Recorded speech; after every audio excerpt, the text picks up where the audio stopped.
এই যে শিং মাছ দেখছেন, এটা শহরের বাড়িতে আসলে পরিষ্কার করা খুবই ঝামেলা। তো দেখা যায় সহজে কিভাবে আপনারা পরিষ্কার করতে পারেন আমি দেখাচ্ছি। এর জন্য আমাদের যে থালা বাসন মাজার যে একটা জালি বা নেট নেই, ওটার সাহায্যে আমি মাছটাকে পরিষ্কার করে দেখাবো। এই যে নেটটা দিয়ে আমি মাছটাকে ঘষে ঘষে খুব সুন্দরভাবে পরিষ্কার করে আপনাদেরকে দেখাচ্ছি।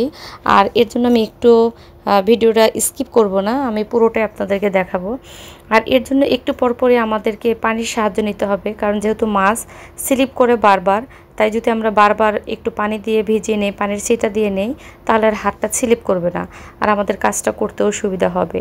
আর এটা একটু কষ্টকর কাজ, একটু সময় নিয়ে ঘষতে হবে। আর যেহেতু অনেক বেশি কালো থাকে, তো একটু সময় নিয়ে আমাদের এই কাজগুলো করতে হবে। আর যদি একটু বেশি স্লিপ করে, তাহলে মাছটাকে আবার একটু ভিজিয়ে নিয়ে যদি আমরা এভাবে আস্তে আস্তে করে করতে থাকি, তাহলে ইনশাল্লাহ হয়ে যাবে খুব সুন্দর করে পরিষ্কার। এই মাছটাকে খাওয়ার জন্য শহরের বাড়িতে আসলে অনেক ঝামেলা হয়।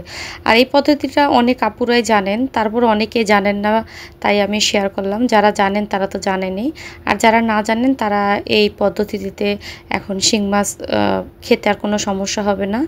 আর এভাবে আমি সবগুলো মাছ পরিষ্কার করে নিয়েছি।